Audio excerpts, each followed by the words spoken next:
6 months ago, my world turned upside down. I discovered my wife's betrayal, a secret she had been carrying, but one that would unravel everything we'd built together. This is the story of our marriage's end, the fallout of her choices, and the journey I'm now on to rebuild my life. It started on an ordinary evening. I came home from work, exhausted, and she sat me down. Her face told me something was wrong.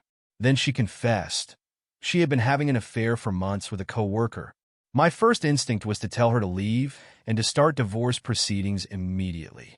But then I hesitated. We have a child together, financial ties, and a life we've built. I wanted to think it through. For the sake of our family, I decided to try. But even from the start, it was a struggle.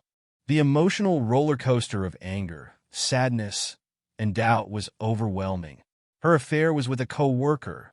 Technically, not her direct colleague, but someone in her workplace. When rumors spread and complaints were filed, he was reassigned, and she received a verbal reprimand.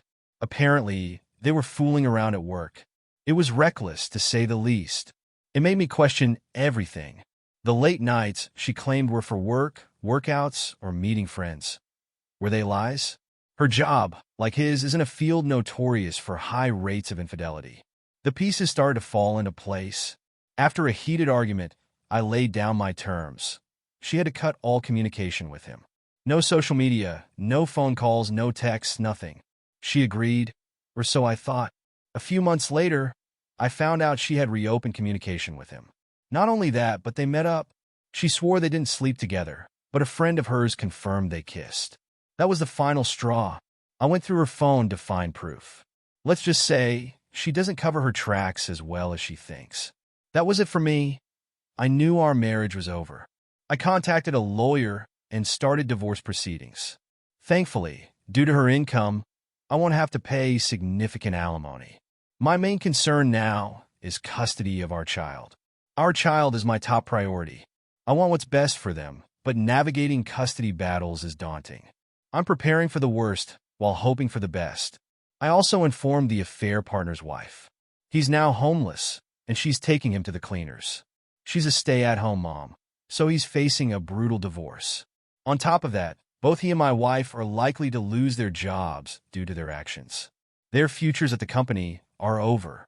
These past 6 months have been some of the hardest of my life. Betrayal cuts deep, especially when it's from someone you trusted with everything. While the divorce is ongoing, I'm focusing on rebuilding my life for myself and my child. I want to create a stable, loving environment for them, free from the chaos of these past few months. If you're going through something similar, know that it's okay to prioritize your well-being. Healing takes time, but it's worth it. And remember, you're not alone. This chapter of my life is closing, but a new one is beginning. Thank you for listening to my story. If you face betrayal or challenges in your relationships, feel free to share your experiences in the comments. Let's support each other. Update. Her AP ditched her once he realized his job is under threat. Now she is begging to come back. But I have been resolute in my decision to leave. She does not have a home. My lawyer says that it could work in my favor in the custody battle. Don't forget to like, subscribe, and share if this story resonated with you. Your support helps me share more stories like this.